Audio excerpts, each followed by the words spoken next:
ऐसी सुंदर भावना लेकर आज हम अपने कार्यक्रम का आगाज यहाँ पर करने जा रहे हैं। जल है तो कल है, जब जल नहीं होगा तो कल भी नहीं होगा, जब कल नहीं होगा तो जीवन भी नहीं होगा। आने वाली पीढ़ियों के लिए हमें जल का संरक्षण करना है। दीपक जयते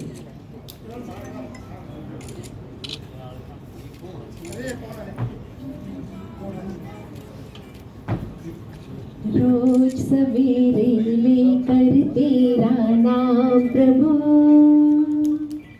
करते हैं हम शुभ आज का काम शुरू।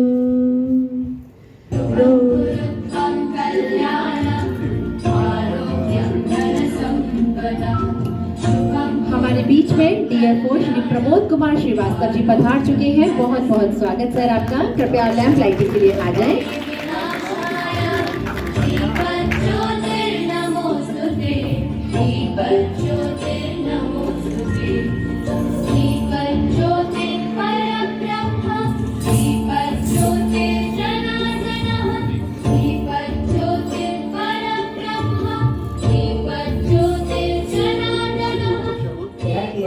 उषा किरण जो एक एनजीओ है, इन बच्चियों ने एक डांस तैयार किया है पानी पे, तो वो प्रस्तुति देखते हैं।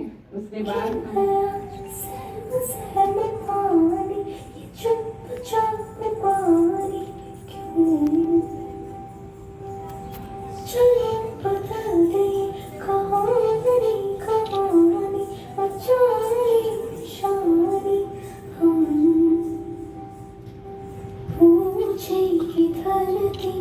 तब कहाँ थे तुम, नदी रो रही थी, तब कहाँ थे तुम, स्वच्छता और पानी, हमको बचानी है ये जिंदगानी।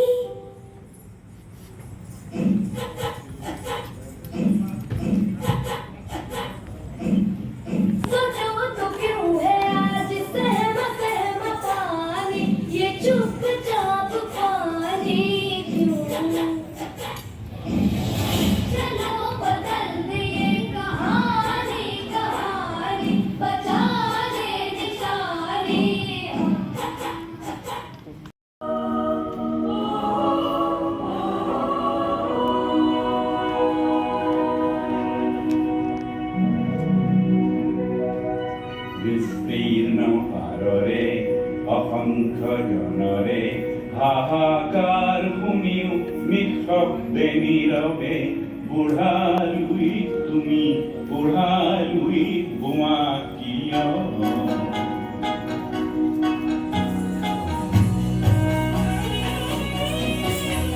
विस्तार है आकार प्रजा तुम पार करे हाहाकार निःशब्द सदा ओ गंगा तुम ओ गंगा बहती हो क्यों।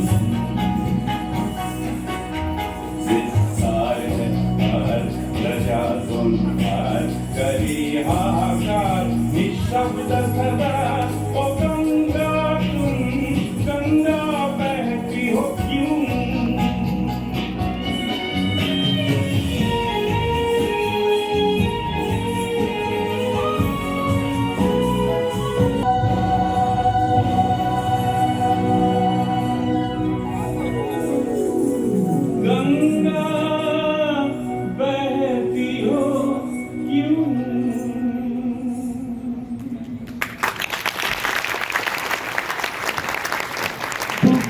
प्यारी परफॉर्मेंस।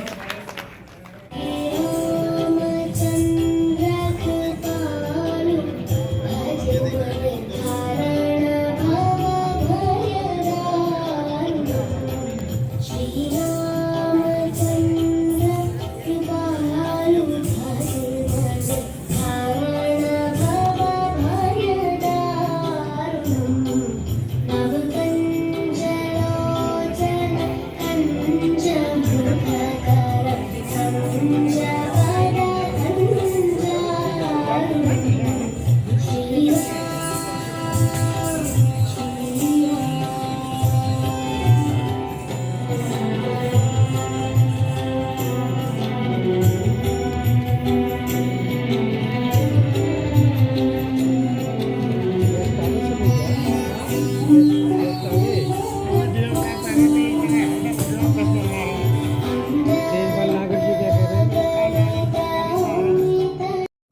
सारे गेस्ट स्टेज पर आ चुके हैं, सभी लोग इंतजार कर रहे हैं, सभी को सुनना है आज के कार्यक्रम के बारे में। मैं यहाँ पर वेलकम स्पीच के लिए आमंत्रित करूंगी president of Koderma mister PS Jain को कि वे यहाँ पर आए और अपनी वेलकम स्पीच दें।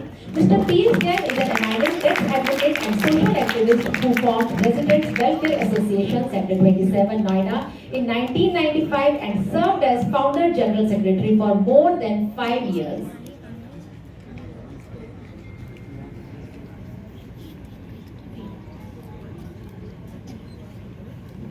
सर्वप्रथम मैं हॉल में उपस्थित सभी साथियों का, माताओं बहनों का हार्दिक अभिनंदन करता हूं कि उन्होंने अपने व्यस्त समय से समय निकालकर आज इस कार्यक्रम में उपस्थित हुए हैं। ये बड़ा सौभाग्य का विषय है कि आप लोग जल है तो कल है जैसे विषय पर बहुत जागरूक हैं, इसीलिए आपने अपना समय दिया है। धन्यवाद। ये गौतम बुद्ध नगर की एक अलग कहानी है जो संक्षेप में मैं आपको बताना चाहूँगा। तालाबों का, वाटर बॉडीज का जितना महत्व है हमारे प्रकृति में, वो वैसा ही है जैसे कि जंगल का अपना महत्व है। जिस तरह से जंगल हमारे लिए लंग्स का कार्य करते हैं, उसी तरह से वाटर बॉडीज हमारे सिस्टम में किडनी का कार्य करती हैं। जैसे शरीर में किडनी का कार्य है, उसी तरह से वाटर बॉडीज किसी भी प्रकार के जल को अपने अंदर समाहित करके, उसको फिल्टर करके और उसको साफ करके रिचार्ज करती हैं ग्राउंड वाटर को। तो जब ये विषय मेरे सामने अभी शुरू मुद्दा लाए आज से 2 साल पहले कि ये वाटर बॉडीज में कुछ इन्फोर्समेंट है, कुछ वाटर बॉडीज का पता नहीं चल रहा है, तो एक बड़ा ध्रुव कार्य था। ये जनपद अपने आप में एक विशेष जनपद है जिसका अधिकांश भूभाग जिला प्रशासन के सीधे नियंत्रण में न हो करके अथॉरिटीज के नियंत्रण में रहता है। नोएडा का एक बड़ा भाग नोएडा अथॉरिटी देखती है, गौतम बुद्ध नगर का यमुना अथॉरिटी देखती है, ग्रेटर नोएडा अथॉरिटी देखती है और जिला प्रशासन समन्वय का कार्य करता है। हमने जिलाधिकारी महोदय से संबंध में बात की। टेकन को ग्रांटेड ले लेते हैं। जल भी उसमें एक चीज है कि हमको लगता है कि भाई पानी है, प्यास लगेगी, पानी पी लेंगे, किसी कार्य के प्रयोजन के लिए हमें जल चाहिए तो उसका प्रयोग कर लेंगे। उसका जो दोहन हम करते हैं मानव के रूप में, कितने अच्छे से कर रहे हैं, कितने से बुरे कर रहे हैं, उस प्राकृतिक संसाधन का कैसा इस्तेमाल हम कर रहे हैं, चालाकी से कर रहे हैं, बुद्धिमत्ता से कर रहे हैं, या अपनी स्वास्थ्य सिद्धि के लिए कर रहे हैं जिससे आने वाली पीढ़ियों को कठिनाई हो। तो ये चिंतन का विषय भी है और अपने अंदर आत्मंथन करने का भी एक अवसर हमको उपलब्ध कराता है। आदरणीय DFO साहब ने बहुत महत्वपूर्ण बातें अभी यहाँ रखी और मैं उनका शुक्रगुजार हूँ कि कई सारी चीज़ों पे उन्होंने अपना ध्यान केंद्रित करने का प्रयास किया। मेरा मानना है कि जल के संवर्धन के लिए सामूहिक प्रयास हमको करने पड़ेंगे। केवल शासन या अधिकारीगण इसमें लगे रहें उससे ये संभव नहीं हो पाएगा। सरकारी और शासकीय व्यवस्था में, जैसे अभी जैन साहब जब हम लोगों का इंट्रोडक्शन दे रहे थे, तो ये बात सही है कि जो बिल्डिंग बाय लॉज में व्यवस्थाएं, वाटर हार्वेस्टिंग के लिए जो नियम बने हैं, उनका 100% अनुपालन भी हम सुनिश्चित कराएं और साथ ही साथ जब तक इसको सामूहिक दायित्व के रूप में और व्यक्तिगत रूप में हम एक जिम्मेदारी न मानेंगे, तब तक हम जल का संरक्षण नहीं कर पाएंगे। मेरे पास यमुना अथॉरिटी के अंतर्गत किए गए कार्यों का एक संक्षिप्त विवरण मुझे दिया गया मेरे DGM महोदय के द्वारा। मैं संक्षेप में उसके बारे में आपको मैं बता देता हूँ कि यमुना 100 औद्योगिक विकास प्राधिकरण के अंतर्गत जल संचयन के लिए लगभग 155 तालाब चिन्हित हैं जिनके द्वारा जल संरक्षण संपूर्ण क्षेत्र में हो रहा है। पिछले 1 साल में 44 तालाबों के जीर्णोद्धार के कार्य यमुना 100 अथॉरिटी एरिया में पूर्ण कराए जा चुके हैं। वर्तमान में 12 तालाबों के जीर्णोद्धार के कार्य प्रगति पर है।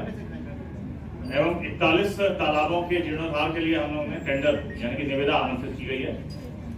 शेष 38 तालाबों के जीर्णोद्धार हेतु शीघ्र ही निविदा आमंत्रित की जाएगी। यमुना एक्सप्रेसवे औद्योगिक विकास प्राधिकरण के अंतर्गत 123 विद्यालयों में रेन वाटर हार्वेस्टिंग के लिए टैंकों का निर्माण किया गया है।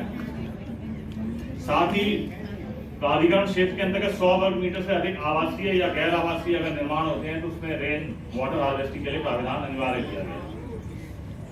इस वर्ष यमुना विकास प्राधिकरण द्वारा पर्यावरण संरक्षण हेतु इस मानसून सत्र में 86,000 पौधों के रोपण का लक्ष्य है और ये चीज संभव नहीं हो पाती जब तक डीएफओ साहब का हमको सहयोग नहीं मिलता, बाकी दोनों अथॉरिटी से सहयोग नहीं मिलता, हमारे जिला प्रशासन के अधिकारियों का और विशेषकर नागरिकों का सहयोग नहीं मिलता। इस वर्ष यमुना विकास प्राधिकरण द्वारा साथ ही जो है नोएडा इंटरनेशनल एयरपोर्ट में जो प्रथम चरण में विकसित हो रहा है और शीघ्र ही हिंदुस्तान का सबसे बड़ा एयरपोर्ट जो है वो आपको जेवर में दिखाई देगा। निर्माण कार्य वहाँ प्रगति पे है। तो वहाँ प्रथम चरण में जो विच्छादित तालाब और पोखर की जो भूमि थी उसका क्षेत्रफल 2.188 यानी कि 188 हेक्टेयर था। तो मानकों के अनुसार 125% क्षेत्रफल 2.735 हेक्टेयर आपको विकसित करना था। उसके सापेक्ष यमुना विकास प्राधिकरण के द्वारा 6.41 हेक्टेयर यानी कि 293% नए तालाबों की खुदाई कर जल संरक्षण के लिए अवस्थित कराया गया है। साथ ही कुल जो तालाबों की संख्या थी हमारे यहाँ प्राधिकरण क्षेत्र में वो 155 थी और विभिन्न रिट पिटीशंस वगैरह चल रही हैं हमारे सिविल सोसाइटीज एनजीओ के द्वारा भी, शासन के द्वारा भी इसमें कई चीजें दी गई हैं। और जैसा पूर्व वक्ताओं के द्वारा बताया गया कि हमारा जो लालच है, हम जो लालच का कार्य करते हैं तो कई बार जो उसके स्रोत होते हैं तालाबों के स्रोत उस पर अतिक्रमण कर लेते हैं। तो लगभग 18 अतिक्रमित तालाबों की संख्या हमारे क्षेत्र में थी। जेपी का एक्सप्रेसवे और जेपी पहले कंसेशनर के रूप में था हमारा, तो उनको जो ट्रांसफर किए गए तालाब रेख देख के लिए वो लगभग 2 की संख्या थी। तो 155 में जो शेष तालाब बच गए वो 135 थे।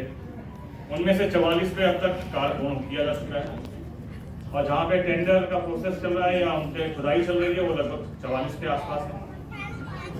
रिजुवेनेशन के लिए जो नए हम तालाब देख रहे हैं वो लगभग 38 हैं और हम जो कार्य योजना प्राधिकरण में सीओ महोदय के मार्गदर्शन में सबके सामूहिक नेतृत्व में बनी है, हमको उम्मीद है कि दिसंबर 2024 तक हम इस कार्य को पूर्ण कर लेंगे। तो संक्षेप में यमुना एक्सप्रेसवे विकास प्राधिकरण का जो क्षेत्र है उसके अंदर ये कार्य हम सभी जिला प्रशासन, हमारी अथॉरिटी, डीएफओ महोदय, सिविल सोसाइटी और जो विभिन्न साथीगण है हमारे जो पर्यावरण के लिए और जल संरक्षण के लिए दृढ़ संकल्प है, उनके साथ हम ये कार्य प्राधिकरण क्षेत्र में करा रहे हैं।